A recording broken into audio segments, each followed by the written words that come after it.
Okay, सो आप car import करवाना चाहते हैं। Great, I guess you are just a teenager और वीडियो के एंड तक आप अपनी कार इंपोर्ट करवाने का ख्याल दिमाग से निकाल देंगे। पहले बात कर लेते हैं कुछ ऐसी गाड़ियों की जो बैंड है, वो गाड़ी आप यहाँ पे नहीं ला सकते। उसके कुछ रूल्स एंड रेगुलेशंस है, वो आपको पूरे फॉलो करने पड़ते हैं। कुछ है लेफ्ट हैंड ड्राइव कार्स, जिस गाड़ी का स्टीयरिंग व्हील लेफ्ट में आता है वो कार आप यहाँ पे इंपोर्ट नहीं करवा सकते। दूसरा है ऐसी गाड़ियाँ जिसका कार इंजन कैपेसिटी 1000 सीसी से लेके 2500 सीसी के बीच में आता है, वो आप यहाँ पे नहीं इंपोर्ट करवा सकते। बाकी भी कुछ है जिसके ओडोमीटर में माइल्स नहीं लिखा होना चाहिए और उसका स्पीडोमीटर माइल पर आवर पे नहीं होना चाहिए, किलोमीटर पर आवर में होना चाहिए। कार आप अपने दम पे इंपोर्ट नहीं करवा सकते, आपके पास इंपोर्ट लाइसेंस होना चाहिए, या फिर जिसके पास इंपोर्ट लाइसेंस है आप उसके पास जाके कार इंपोर्ट करवा सकते हैं। इंडिया में मेनली 3 इंपोर्ट पोर्ट्स है, मुंबई पोर्ट, चेन्नई पोर्ट और कोलकाता पोर्ट। ये 3 पोर्ट में आप कार इंपोर्ट करवा सकते हैं।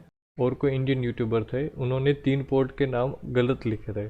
इसमें था मुंबई पोर्ट, बेंगलोर पोर्ट और चेन्नई पोर्ट। फिर उन्होंने करेक्शन कर दिया था, उन्होंने कमेंट सेक्शन में लिख दिया था कि चेन्नई पोर्ट है। सीरियसली ब्रो,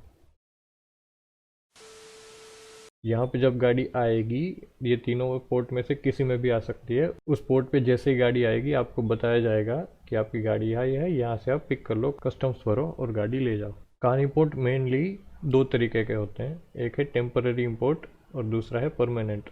टेम्पररी इंपोर्ट वाली गाड़ी आपने देखी होगी जो दुबई की नंबर प्लेट्स वाली होती हैं, आपने इंस्टाग्राम वगैरह में देखा होगा, बहुत सारी गाड़ियाँ होती है। वो जो नंबर प्लेट दुबई वाली है वो टेम्पररी रजिस्ट्रेशन के लिए आती है, उसको कारनेट कहते हैं। 6 महीने के लिए गाड़ी यहाँ पे आएगी, फिर आपको वापस देनी पड़ती है, फिर आप वापस 6 महीने के लिए लीज पे इंडिया पे ला सकते हैं। उसके लिए आपको रजिस्ट्रेशन नहीं करवाना पड़ता इंडिया के आरटीओ में, और वो गाड़ी आप रोड पे लीगली चला सकते हैं। आपके पास उसका जो कुछ भी है रूल्स वगैरह, उसका लाइसेंस होना चाहिए। दूसरा है परमानेंट इम्पोर्ट। परमानेंट इम्पोर्ट में भी 2 तरीके हैं, एक है नई कार के, एक है यूज्ड कार के। न्यू कार में आप गाड़ी कैसे इंपोर्ट करवा सकते हैं, जो है मैन्युफैक्चरर्स के पास होती है, उनके पास से सीकेडी या फिर सीबीयू में गाड़ी आती है। जो गाड़ी बाहर के देशों में लॉन्च हुई है पर इंडिया में लॉन्च नहीं हुई, वो गाड़ी भी आप यहाँ पे इंपोर्ट करवा सकते हैं। जिसकी ऑथोरिटी डिस्ट्रीब्यूटर के पास होती है, आप कंपनी के जो शोरूम्स होते हैं वहाँ पे जाके बता सकते हैं कि ये गाड़ी दूसरे देश में रिलीज़ हुई है, यहाँ पे रिलीज़ नहीं हुई, मुझे ये गाड़ी यहाँ पे चाहिए, आप मेरे लिए इंपोर्ट करवा दो। वो गाड़ी इंपोर्ट करवाने के भी कुछ तरीके होते हैं, एक है सीकेडी, दूसरा सीबीयू और तीसरा होता है सेमी नॉकडाउन। सीकेडी का मतलब कम्प्लीटली नॉकडाउन यूनिट, वो वहाँ से पार्ट पार्ट में गाड़ी यहाँ पे आती है, फिर यहाँ पे असेंबल होके आपको गाड़ी दी जाती है, वो फिर आप रजिस्टर करवा सकते हैं और फिर इंडिया में चला सकते हैं। और दूसरा है सीबीयू यूनिट। सीबीयू यूनिट का मतलब गाड़ी पहले से ही वहाँ पे बिल्ट हुई होती है, यहाँ पे कंटेनर में आती है, फिर यहाँ पे डिस्ट्रीब्यूटर से आपको गाड़ी मिलती है, आप टैक्स वगैरह पे करते हो, आप वो गाड़ी रजिस्टर करवा के फिर इंडियन रोड पे चला सकते हो। Now used car. Used car में भी 2 है, 3 साल पहले की और 3 साल बाद की। 3 साल की मतलब वो कार जब रजिस्टर हुई दूसरे देश में, वहाँ से आज की तारीख तक उसकी एज 3 साल नहीं हुई, वो गाड़ी आप यहाँ पे इंपोर्ट करवा सकते हैं। आप इंपोर्टर्स के पास जाके वो गाड़ी यहाँ पे कंटेनर्स में आएगी, आप उसका टैक्स भरोगे वगैरह, जो भी डॉक्यूमेंटेशन है वो ख़त्म करके आप गाड़ी यहाँ पे रजिस्टर करवा के रोड पे चला सकते हो। उसमें भी कुछ रूल्स है कि वो गाड़ी बाहर के देश में असेंबल हुई थी या फिर मैन्युफैक्चर हुई थी, या फिर वहाँ पे भी किसी और ने इंपोर्ट करी थी और आप अब यहाँ पे इंपोर्ट करवाना चाहते हो, उसके भी कुछ अलग रूल्स है। जो गाड़ियाँ इंपोर्ट करवाते हैं जिसके पास लाइसेंस होता है वो आपको अच्छे से गाइडेंस दे सकते हैं, आप उनसे पूछिए, वो आपको पूरी तरीके से समझा देंगे। वो सारी गाड़ी राइट हैंड ड्राइव होनी चाहिए, उसका ओडोमीटर भी किलोमीटर में नंबर दिखाना चाहिए, उसका स्पीडोमीटर भी किलोमीटर पर आवर का स्पीड दिखाना चाहिए। अब यूज्ड कार जिसकी एज 3 साल से ज़्यादा है, यस, आप वो कार भी यहाँ पे इंपोर्ट करवा सकते हैं। हम हर बार भूल जाते हैं कि हम इंडियन से, और ये सारे रूल्स इंडियन लोगों के लिए होते हैं। यहाँ पे कार और लोग भी इंपोर्ट करवा सकते हैं, जो है एनआरआईस। एनआरआईस यहाँ पे गाड़ी ला सकते हैं। जब कोई भी एनआरआई यहाँ पे पीआर के लिए अप्लाई करता है तो उनके पास ऑप्शंस होते हैं कि वो जो अपनी गाड़ी ओन करते हैं वो यहाँ पे ला सकते हैं, यहाँ पे चला सकते हैं। वो गाड़ी यहाँ पे ट्रांसफ़र ऑफ रेसिडेंट के स्कीम में इंपोर्ट होती है, उसको कई लोग एनआरआई इंपोर्ट भी बोलते हैं, जो एनआरआई कार इंपोर्ट करते हैं। उसमें भी 2 तरीके हैं, एक है यूज्ड कार और एक है न्यू कार।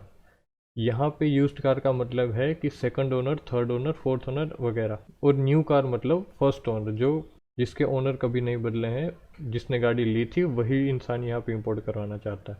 ये फर्स्ट ओनर कार और यूज्ड कार मतलब कि जो सेकंड ओनर प्लस की कार है उसके टैक्स भी डिफर करते हैं। यस, यहाँ पे आपको ये सारी गाड़ियों के टैक्स भरने पड़ेंगे। जो अप्रोक्सीमेटली 200% टैक्स है वो आपको यहाँ पे करना ही पड़ेगा, और उसी वजह से ये तरीका लीगल और सेफ है। अब एनआरआई यहाँ पे गाड़ी कैसे कैसे ला सकते हैं उसके भी कुछ रूल्स हैं, जिसमें वो एनआरआई इंडिया से बाहर 2 साल तक रहता हो और उसकी 3 साल तक की कोई भी ट्रांसफर ऑफ रेसिडेंट की हिस्ट्री नहीं होनी चाहिए। पूरी फैमिली में से सिर्फ एक ही इंसान कार इंपोर्ट करवा सकता है, हर कोई अपनी अलग अलग कार इंपोर्ट नहीं करवा सकता। वो जो भी एनआरआई यहाँ पे इंपोर्ट करवाना चाहता है उसके पास इंडिया में 1 साल तक रहने का प्लान होना चाहिए। वो प्लान मतलब यहाँ पे इंडिया में 1 साल तक जॉब वगैरह करे, बिजनेस करे, कुछ भी।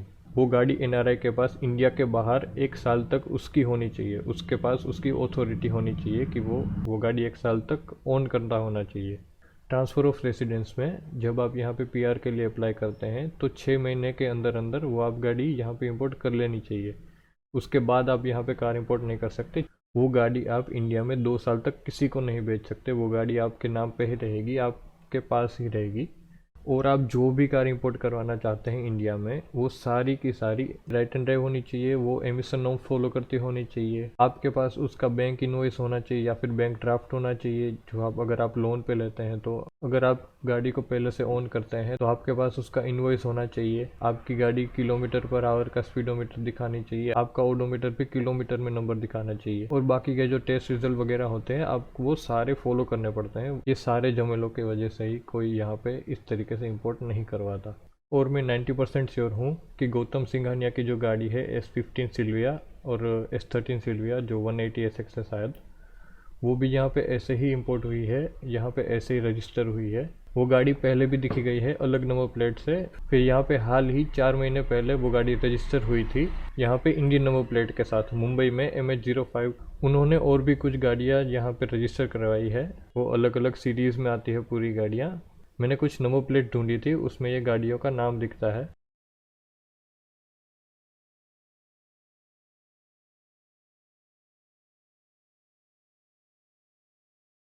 और भी कुछ रूल्स एंड रेगुलेशंस है। आप जो भी कार इंपोर्ट करवाते हैं, जिसके पास से करवाते हैं उसको ये सारे क्वेश्चंस पूछिए, आप अपनी रिसर्च करिए। कार्स और भी तरीके से इंपोर्ट होती है जिसमें है हाफ कट, गाड़ी को आधा काट के यहाँ पे इंपोर्ट किया जाता है, जिसका एग्जांपल है ईवो कन्वर्ट्स। करण शाह जो है केएस मोटर स्पोर्ट्स के ओनर, वो यहाँ पे ऐसे ही ईवो कन्वर्ट करते हैं। बाहर जापान वगैरह में वो गाड़ी पहले से कम्प्लीटली फुली बिल्ड होती है, उसको हाफ कट किया जाता है। वो सारे पार्ट यहाँ की लेंसर में इंस्टॉल करते हैं, फिर वो गाड़ी यहाँ पे चलाते हैं। और वैसे गाड़ी इंपोर्ट करवाने का रीज़न ये है कि उसमें टैक्स कम पे करना पड़ता है। आप यहाँ पे वो गाड़ी पे सारे पार्ट इंस्टॉल करो और फिर रजिस्ट्रेशन तो उस गाड़ी का होता ही है, आप यहाँ पे चला सकते हो।